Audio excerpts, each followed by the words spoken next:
This is the Batflip Podcast. Now here's your host, Damien, David, and Matt. Good evening, everybody. This is Matt here, and I'm today joined by Damien, and we're going to talk about the St. Louis Cardinals in 2025. So, first off, Damien, hope all is well. How you been doing? Been doing great. It's been a little bit since I've been on these season preview episodes, Yeah. so I'm excited to get back into it. And I wish I could say I'm excited to talk about the team we're getting ready to talk about here, but boy, oh boy, is this one going to be a rough one. Yeah, it's going to be interesting. I think we are stepping a little bit closer to teams that have some form of playoff aspirations to a certain level. Like they're unlikely to make the playoffs, but there's a world where everything goes right and they do. And I Yeah, think the it's St. not Louis far Cardinals off. are kind of the first team in that list of teams. We're going to talk about them tonight. We're also going to record a Pirates episode next, and then also a Reds episode. All three of these central teams that are at the bottom of that division. The division is not super. It's really deep and not super top heavy. So I don't think any of the teams in that division have a great World Series chance, but I think all of them have some form of a playoff chance. So we'll start with the Cardinals tonight. So just an overview of this team. Obviously, the Cardinals for the last, I don't know, ever since the early 2000s have been one of the most successful franchises in baseball. They really haven't gone through a rebuild in 24, 25 years. And right now they're kind of in that middle ground. Like, are they a team that needs the rebuild now? Or are they a team that is, kind of a retool away? Maybe they got a few young guys who can kind of keep the train going and they can figure it out and be postseason contenders again. They're kind of in that middle area. So, Damien, I guess with that being said, where do you think this team is headed? This franchise is headed, just in general, as an overall picture. Yeah, I think the Cardinals, as it stands right now, I think they're in the kind of turning the page to a new era type of Cardinals baseball. I think you're going to see I don't want to say a dramatic step back, but I think you're going to see a step back from the Cardinals baseball that we've known for the past, probably 5 to 6 years or so, that are a really good contender, competing in the upper 80s to 90 win seasons. Obviously, that 2023 they had a 71 win season, but there was some other stuff that was going on with that, and I just there's a lot of turmoil around this team, which we'll talk about going forward too. And I just that never works out very well. Yeah, I agree 100%. I mean, it's one of those things where there's a lot of question marks, not just about the team as it is, but also kind of the ownership and front office and that kind of thing. There's a lot of moving pieces there. Obviously, Mosey Alak, I believe, is he gone this year, or This is his last year. this is last year? So there's a turnover. That I think Heimblum is likely Yep. to be the guy. I don't know if they've announced that yet, but I think they have, yeah. yeah. So that'll be interesting. But we'll see it, and kind of bouncing off of that.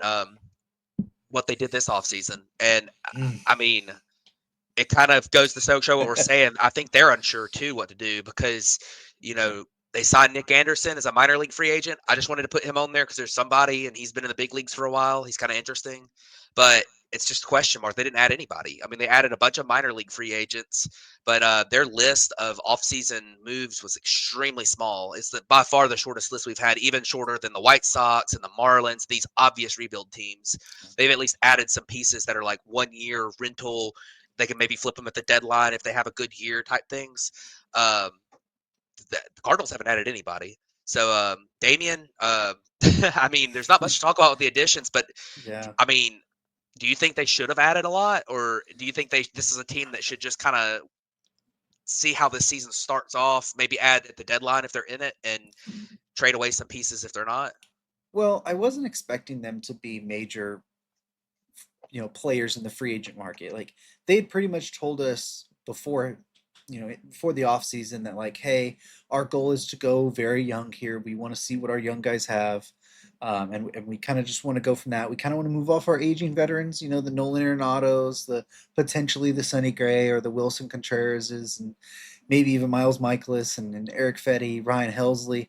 Well, all those names I just mentioned, you can see they're not in the subtractions portion of this page yet either. So I think their goal was to get some younger guys, and once they freed up some of that money, maybe go after some lottery ticket guys in free agency. And they just didn't. None of the moves that they planned on doing really came to fruition. There was the close Nolan Arenado trade with Houston that would have gave him some good flexibility, and I think they would have probably maybe did something at that point, but they didn't do enough to even to you know to make the additions worth it, even because they just were so tied up financially still. Yeah, and you mentioned the subtraction of the potential subtraction of Arenado. Obviously, I want to preface all this by saying it is currently February 24th. Yeah. So there are still thoughts that Arenado could be moved if he agrees to a trade. And obviously, a Sonny Gray or a Ryan Helsley, any of those guys. I mean, we've still got a month left of before the season starts. So I think that's probably more of a deadline thing. I think the way the Cardinals are looking at things right now is just we've got a team that might be able to compete some, so we might as well just hold these guys to the deadline and see if they're not going to be easy to trade if we're not blown away. But anyways, I guess the subtractions you mentioned some of the cost cutting. Lance Lynn and Kyle Gibson weren't really options they wanted to bring back. They didn't really perform all that well. They were okay. But for the price, it wasn't really worth it for a team that wants to cut some costs. Obviously, they didn't bring back Paul Goldschmidt. He's now a Yankee. Um, Andrew Kittredge, Matt Carpenter. Carpenter didn't do much for them, and Kittredge, a reliever that they let walk. I forgot where he went, but Baltimore. Baltimore. Okay, so yeah, not a huge amount of subtractions. Obviously, Paul Goldschmidt is the big name here, but he didn't have a great year last year. He was okay. And then the depth pitchers too. But when it comes to production from 2024 that was lost, not a huge deal. When it comes to production from the last 6 or 7 years that was lost, losing Paul Goldschmidt's a big deal.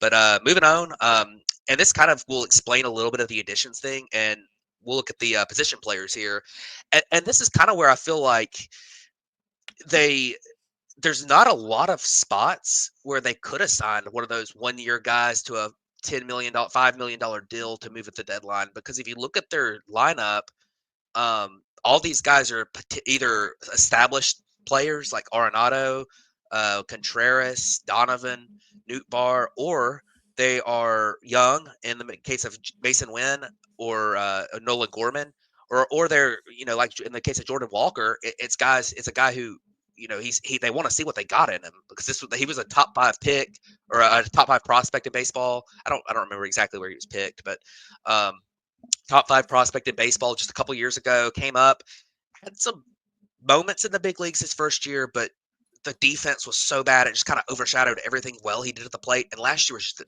absolute objective disaster for him. He ended up at AAA. He ended up not performing well in AAA last year either. So I don't know if he's broken beyond repair or if it's one of those things where just reset, come back in 2025 and have a spot tied down. They've just got him out there, run him out there every day and see what you got. So Damien, I guess I'll ask your opinion first on what do you think of Jordan Walker in 2025? Because he's the guy that I think if it hits, if everything clicks for him, he's your 5-6 win caliber player. But it just has been a disaster so far. Yeah, I mean, I'm excited to see what Jordan Walker can do. I've been a Jordan Walker believer. I actually just did a new dynasty baseball draft. I picked Jordan Walker in that, in the later round, obviously, but I do believe in the talent there. And I think things spiral very easily in Major League Baseball for young players. And sometimes you can get in your own head and get that down into the minor leagues and struggling there too. So I think the offseason was probably a good time for him to reset, and I think the talent will show a little bit. Now, I don't love his fit in right field either. Like, I think you had an easy fit at first base already with Goldschmidt moving off, but then you decided to put Wilson Contreras there. So I'm worried about the defensive fit there, but I do like the offensive fit with Jordan Walker, and I think that over time his prospect status will probably come up. And he was picked 21st overall, by the way. Okay, yeah, I knew he was a first rounder, but I meant to say he was the top 5 prospect overall. Yeah, But looking at other guys, you've got some interesting players: Brendan Donovan, Lars Nootbaar. Those are kind of low upside guys who are pretty good. I don't think either one of those guys is going to be like a star player, but they're probably going to give you pretty consistent production. yeah, Um, a lot of these guys have good plate discipline numbers. They don't strike out a ton. They have a couple of strikeout guys, Nolan Gorman especially, yeah. but not a ton of power in this lineup. Mason Wynn had a great year last year. We'll see if he's able to repeat that. The defense was incredible at shortstop. He hit pretty well. And just kind of an interesting note here in our 2025 projections right now, every single batter in this lineup is projected to be an above average hitter in the 2025 Hmm, projections, but none of them are projected to be an above 120 WRC plus, except interesting. for Lars Nootbaar at 121. So there's just this team seems like one that has a lot of good players, but no great players. Um, which will be interesting to look at, going into the season as like this is a team that if they do get a couple of these guys hit, they could have a pretty good offense. But it's just going to be a matter of that and the defense too. You don't know how Contreras is going to do it first. Gorman at second is not great. Walker in right field, he's going to have to. He's got a lot of work to do to be good. I'm not saying he couldn't be, but he's got a lot of work. You got Lars Nootbaar in center hasn't really been a thing. Um, the defense could be a problem here too. But yeah, the bench is kind of what it is. Backup catcher Pajes, it's just the Yeah. bench. There's nothing special about it. And then prospects to know. Crooks is a decent catching prospect. He's gonna definitely be behind Ivan Herrera, was really good last year. And JJ Weatherholt's the guy who's really interesting. Yeah. He's had a great start to his spring training. He hit a monster home run earlier. Um, so it'll be interesting to see what happens with him, and if he's going to start at high A. It looks like maybe double A. So he's a little bit lower right now, but since he's a college guy, he might move fast if he's healthy. Yeah. So definitely some interesting pieces there. But moving on, we'll move on here to the pitching, and this is probably where the team will have their downfall in the depth department. At the top, you've obviously got Sonny Gray. Um, you've got Eric Fetty, Miles Mikolas. All three of those guys are really established starters in the big leagues. But then after that, you've got uh, Palante and Steven Matz, who are just kind of five starters at this point. Steven Matz has dealt with a lot of injuries. You never know if he might have a resurgent year at some point because he's had decent years in the past. But this is just it's an interesting mix here. You've got three guys who are 32 years or older, and then Palante in there, who's kind of a you know ground ball back into the rotation guy. So, Damien, what do you think of this pitching staff? And do you think any of obviously Sonny Gray is likely to be at least pretty good? Do you think any of these other guys are going to step up and be like really good? I don't know about really good. I mean, Eric Fetty had a really good season He last did. year, but there's already talks that they are potentially willing to trade him as well. So I don't know if he's here long term. Steven Matz has shown flashes, but he can't stay healthy. Like Palante is interesting, jumping into the rotation full time. Um, he pitched like 9 games out of the bullpen last year, and the year before that was 62 games out of the bullpen. So it's going to be interesting to see how he translates full time to the rotation there. I think he could be a really interesting option. I don't really care for Miles Michaelis, and he's 35 or 36 at this point. He doesn't strike anyone out. It just there'll be games where he's good, and there'll be games. Most of the games he's going to be not very good. So it is kind of worrisome there behind Gray, especially if they do trade Fetty. But they do have some decent pitching prospects Yep. that could be up pretty soon to help out. Yeah, for sure. The prospects, Tink Hintz is a top 100 prospect. He's been around a while now. He's pretty well known. You've got uh, Quinn Matthews. Matthews. Yeah, I don't. He's kind of come out of nowhere for me. I didn't really know much about him, but Quinn Matthews is a top 40 prospect on Fangraphs. Yeah. So that's an interesting piece. We'll see if he's able to come up this year. He should be in AAA. I would assume Tink Hintz is up at some point this year too. He was expected to be up last year. Yeah. And then you look at Tekoa Roby, who is a high thought of prospect that was traded from Texas. I forgot who that trade was with.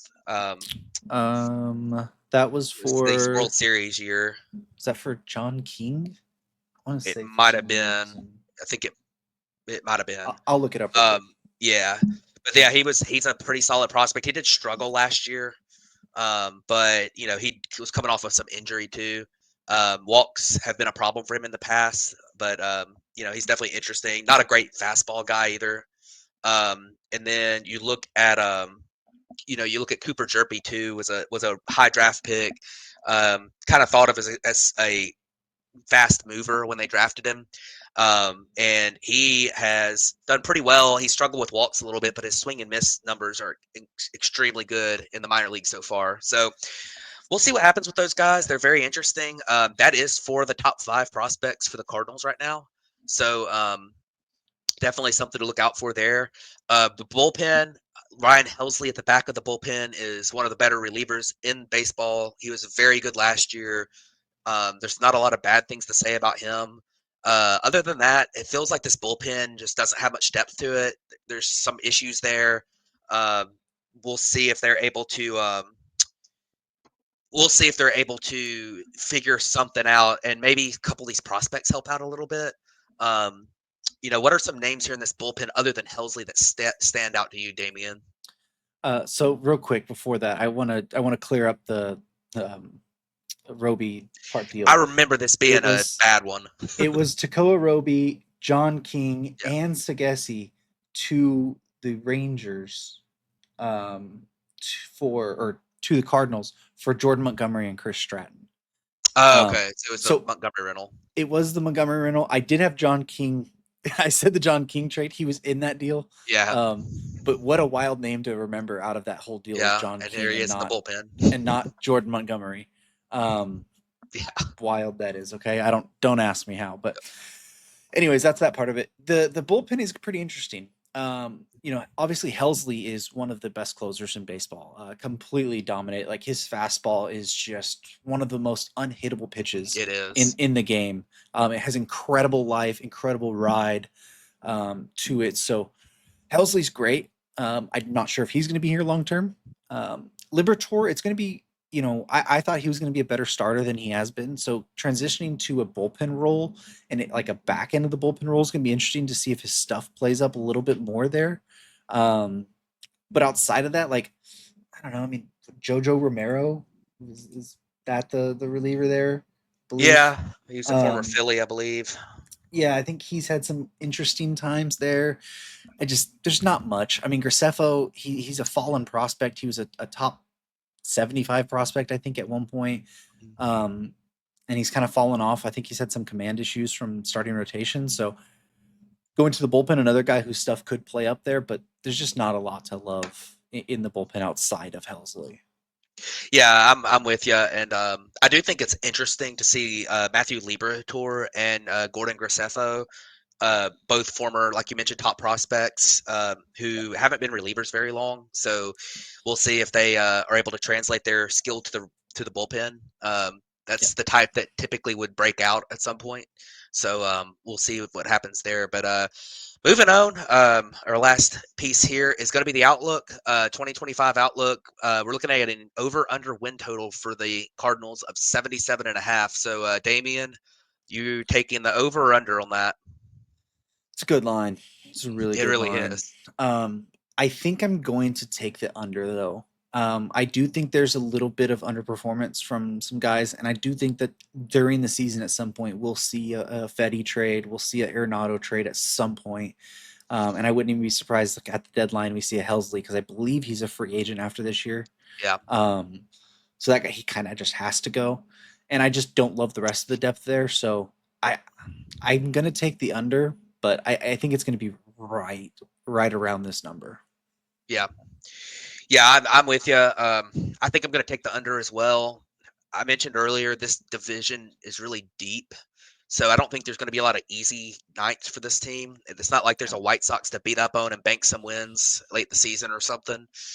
And I agree that they're going to trade some guys at the deadline. I'm not a Jordan Walker believer. A couple of these other guys like Brendan, like Lars Nootbaar have struggled to stay healthy. That they really need to have big years for them to hit the over on this.